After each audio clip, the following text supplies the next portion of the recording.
మాట్లాడినటువంటి ఒక్క మాటకైనా సరే జస్టిఫికేషన్ ఉందా? మీరు అసెంబ్లీలో నిన్న చేసినటువంటి ప్రసంగానికి 23 నిమిషాల 28 నిమిషాలు చేసిన ప్రసంగానికి ఒక్క మాటకైనా సరే క్రెడిబిలిటీ ఉందా? ఒక్క మాటకైనా కూడా ఫౌండేషన్ ఉందా? ఒక్క మాటకైనా కూడా ఒక్క మాటలో అయినా నిజాయితీ ఉందా? ఒక్క మాటలో అయినా వే ఫార్వర్డ్ ఉందా? భవిష్యత్తు తరాలకి ఒక మార్గనిర్దేశం చేయగలిగినటువంటి అడ్మినిస్ట్రేటివ్ లీడర్షిప్ క్వాలిటీస్ ఉన్నాయా? అబద్ధాల పుట్ట. నిన్న మీరు మాట్లాడిన అసెంబ్లీలో మాట్లాడినటువంటి ప్రతి మాట. ఎన్డీడీబీ రిపోర్ట్ ఇంకా కస్టమర్ ఏ విధంగానూ సర్క్యులేట్ చేయకూడదు, ఏ విధంగానూ దీన్ని సోషల్ మీడియాలో వాడకూడదు. మరి ఈ రిపోర్ట్ను బేస్ చేసుకొని మీరు ఎలా స్టేట్మెంట్ ఇచ్చారంటే ఉప ముఖ్యమంత్రి గారు? నెంబర్ 8 క్లాజ్ వీళ్ళు ఇచ్చినటువంటి ఇంకొక test reports are issued strictly on the basis of information, documents and or samples provided by the customer and solely for the benefit of the customer who shall be solely responsible for acting. అంటే మీరు ఏదైతే చెప్పమన్నారో ఇచ్చినటువంటి report ని అదే యాస్టీస్ గా మేము ఇస్తాం తప్ప మాకు ఏ విధమైనటువంటి సంబంధం లేదు అని ఎన్డీడీబీ స్పష్టంగా ఇచ్చినటువంటి డాక్యుమెంట్. ఈ డాక్యుమెంట్ ఇది ఎందుకు బయట పెట్టలేదు ఈ రోజు వరకు? మీరు నేను గౌరవ ఉప ముఖ్యమంత్రి గారిని ముఖ్యమంత్రి గారిని అడుగుతున్నా.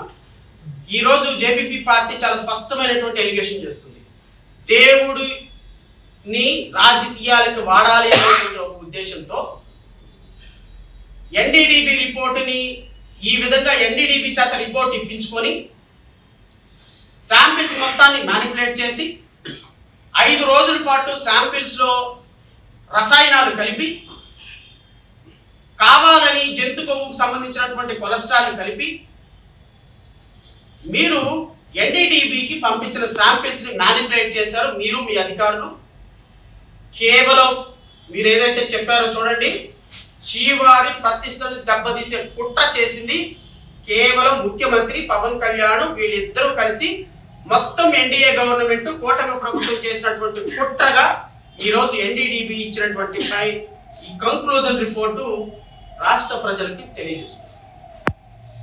జేబీపీ పార్టీ చాలా స్పష్టమైన ఆరోపణ చేస్తుంది.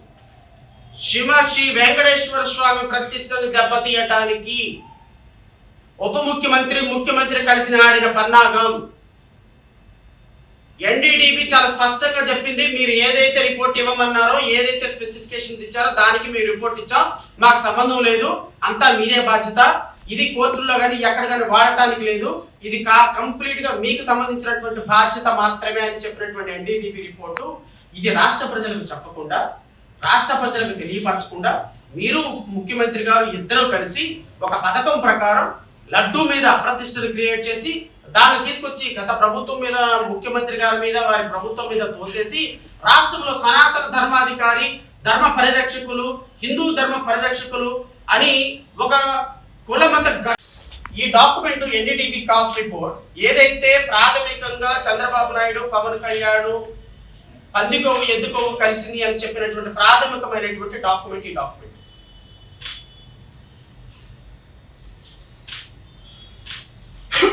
ఈ డాక్యుమెంట్ ప్రకారం ఈ శాంపిల్ ని డ్రా చేసింది 17/7/2000 డేట్ ఆఫ్ శాంపిల్ డ్రా చేసింది 12/7/2024 సంవత్సరం. అంటే 12/7 ఏ ప్రభుత్వం అధికారంలో ఉందండి? తెలుగుదేశం మీడియా వారు, ఆంధ్రజ్యోతి, ఈనాడు, మహా టీవీ, టీవీ5. ఎవరి మీడియా అధికారంలో ఉంది? ఎవరి అధికారంలో 12/7వ తారీఖున ఏ ప్రభుత్వం అధికారంలో ఉంది? తెలుగుదేశం ప్రభుత్వం, కూటమి ప్రభుత్వం అధికారంలో ఉందా? వైఎస్ఆర్ కాంగ్రెస్ పార్టీ అధికారంలో? శాంపిల్ ఎప్పుడు డ్రా చేశారు? 12/7.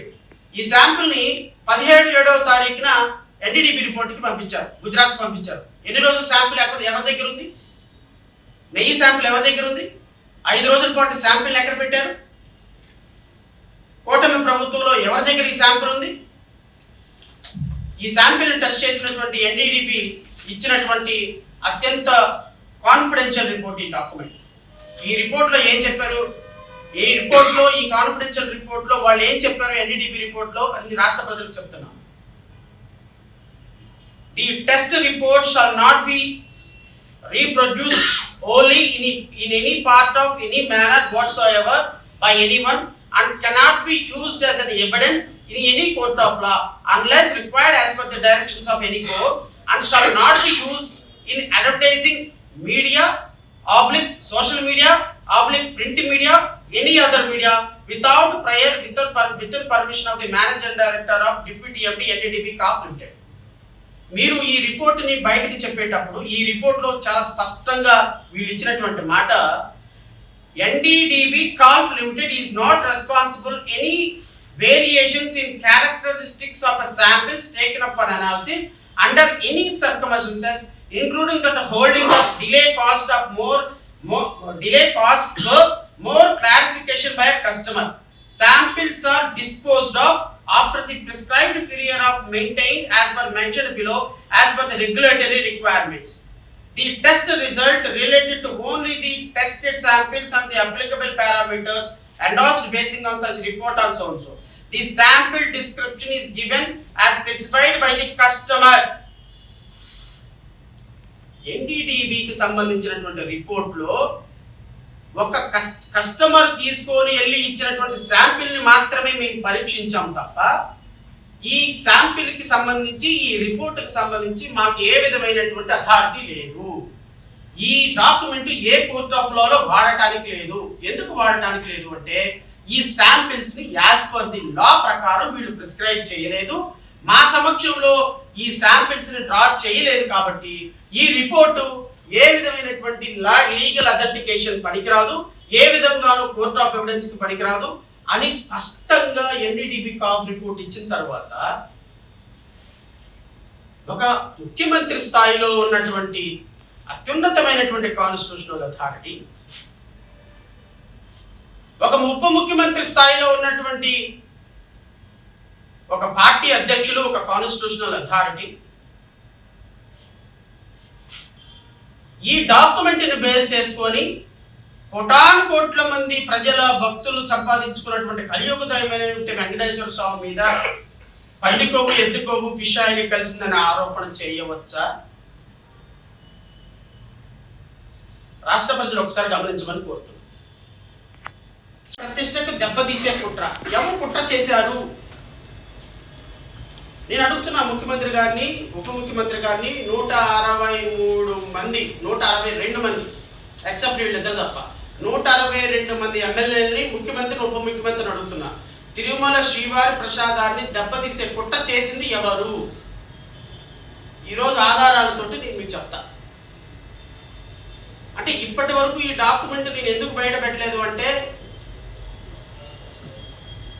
దీన్ని ఎంతవరకు తీసుకురాగలిగితే అంతవరకు వాళ్ళు ఆపుతారు.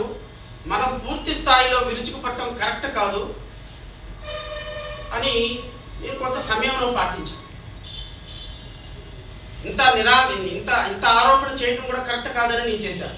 శ్రీవారి ప్రతిష్టకు దెబ్బతీసే కుట్ర చేసింది ఎవరు? గత ముఖ్యమంత్రి జగన్మోహన్ రెడ్డి, లేకపోతే ఇప్పటి ముఖ్యమంత్రి, ఇప్పటి ఉప ముఖ్యమంత్రి చంద్రబాబు నాయుడు? శ్రీవారి ప్రతిష్టని దెబ్బ తీస్తున్నది ఎవరు? తీసే కుట్ర జరిగింది. కుట్ర జరిగిన తర్వాత శ్రీవారి ప్రతిష్టని ఎప్పటికీ దెబ్బ తీస్తున్నది ఎవరు? రాష్ట్ర ప్రజలు గమనించాలి. శ్రీవారి ప్రతిష్టకు దెబ్బ తీసేటువంటి కుట్ర ఎలా జరిగింది, కుట్ర ఏం జరిగింది అనేది రాష్ట్ర ప్రజలు ఒకసారి గమనించమని కోరుతున్నాం. ఇది కాక ఇంకొక పేపర్లో, అధికారిక పత్రికల్లో వచ్చింది, దేవుడు క్షమించరు, తిరుమల పవిత్రతను దెబ్బతీసేందుకు ముందస్తు కుట్ర. ఎవరు కుట్ర పన్నారు? రాష్ట్ర ప్రజలు గమనించమని కోరుతున్నాం. దేవుడు క్షమించడు, తిరుమల పవిత్రతను దెబ్బతీసేందుకు ముందస్తు కుట్ర.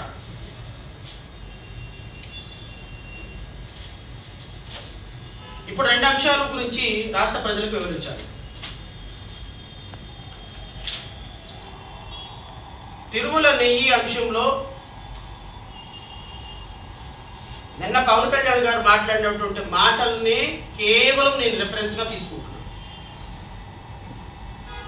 తిరుమల నెయ్యిలో జంతు కొవ్వు పంది కొవ్వు, ఎద్దు కొవ్వు, బఫెల్ బీఫ్ అంటే దున్నపోతు కొవ్వు, ఫిష్ ఆయిల్ కలిసింది అని స్పష్టమైనటువంటి ఆరోపణ చేసింది గౌరవ ఉప ముఖ్యమంత్రి పవన్ కళ్యాణ్. ఏని బేసికల్ ఆధారం దేన్ని బేస్ చేసుకొని వీళ్ళు తిరుమలలో ఇంత దుర్మార్గం జరిగిందని ముఖ్యమంత్రి అండ్ ఉప ముఖ్యమంత్రి ప్రకటన చేశారు? ఇదిగో ఎన్డీడీబీ కాల్ఫ్ రిపోర్ట్ను బేస్ చేసుకొని ఆరోపణ చేశారు. ఈ ఎన్డీడీబీ కాల్ఫ్ రిపోర్టు దేన్ని బేస్ చేసుకొని రిపోర్ట్ ఇచ్చింది? 2024 జూలై నెలలో కూటమి ప్రభుత్వం అధికారంలోకి వచ్చిన తర్వాత వచ్చిన నెయ్యి ట్యాంకర్లను పరిశీలించి ఆ నెయ్యి ట్యాంకర్లో ఎద్దు కొవ్వు, పంది కొవ్వు, ఫిష్ ఆయిల్ కలిసింది అని ఎన్డీడీబీ ఆరోపణ రిపోర్ట్ ఇస్తే ఈ రిపోర్టు ఎవరి ప్రభుత్వ హయాంలో వచ్చింది అన్న అంశము మర్చిపోయాం. ఈ రిపోర్టు వచ్చే టయానికి ఏ సందర్భంలో నెయ్యి కలెక్ట్ చేశామనేది మర్చిపోయాం. అసలు ఏ ప్రభుత్వంలో రిపోర్టు వస్తే ఏ ప్రభుత్వం బాధ్యత వహించాలనుకున్న సందర్భం మర్చిపోయాం. మీ ప్రభుత్వంలో నెయ్యి కలెక్ట్ చేస్తారా? మీ ప్రభుత్వంలో రిపోర్ట్ పంపిస్తారా? మీ ప్రభుత్వంలో ఎన్డీడీబీ రిపోర్ట్ ఇస్తుందా? మీ ప్రభుత్వంలో రిపోర్ట్ ఇస్తే 2019-24లో కూడా నెయ్యి కల్తీ జరిగిందని అభూత కల్పనతో రాష్ట్ర ప్రజలకి దేవుడి మీద కల్తీ జరిగింది, తిరుమల వెంకటేశ్వర మీద కల్తీ జరిగిందని ప్రకటనలు చేస్తారా ముఖ్యమంత్రి, ఉప ముఖ్యమంత్రి స్థాయిలో? ఏ చట్టం చెప్తుంది ఉప ముఖ్యమంత్రి గారు? మీరు చదివిన 2 లక్షల పుస్తకాల్లో ఏ పుస్తకం చెప్పింది ఈ మాట? మీ 45 సంవత్సరాల రాజకీయ జీవితంలో చంద్రబాబు నాయుడు గారు ఏ ఏ ఏ న్యాయ సూత్రం, ఏ ధర్మ సూత్రం చెప్పింది చెప్పండి? ఏ భగవద్గీత చెప్పింది చెప్పండి? మా ప్రభుత్వంలో నెయ్యి కలెక్ట్ చేసి, మీ ప్రభుత్వంలో నెయ్యి కలెక్ట్ చేసి, మీ ప్రభుత్వంలో శాంపిల్ తీసి, మీ ప్రభుత్వంలో ఆ శాంపిల్ని టెస్ట్ చేసి, మీ ప్రభుత్వంలో ఎద్దు కొవ్వు, పంది కొవ్వు కలిసిందని రిపోర్ట్ వస్తే ఆ రిపోర్ట్ని గత ప్రభుత్వం మీద రుద్దమనే ప్రాథమిక సూత్రం కూడా తెలియని నువ్వెట్ట ముఖ్యమంత్రి? నీ కింద ఆ ఉప ముఖ్యమంత్రి ఎట్ట పనిచేస్తున్నాడు? ఈ ఉప ముఖ్యమంత్రి స్పీచ్ ఇస్తే ఆ 162 మంది గొర్రెల్లాగా ఎమ్మెల్యేలు కూర్చొని అసెంబ్లీలో ఎలా కొడుతున్నారు?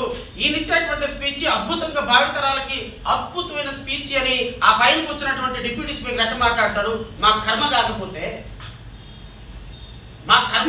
ఆంధ్రప్రదేశ్ రాష్ట్ర ప్రజల కర్మ కాకపోతే 164 మంది పరమానంద శిష్యులు అక్కడ కూర్చొని మీరు పద్యాలు పాడుతుంటే చెవిటోడలాగా మేము విని మీరు బాలసుబ్రహ్మణ్యం లాగా పాడుతున్నారని భావించాల్సిందే కదా సార్.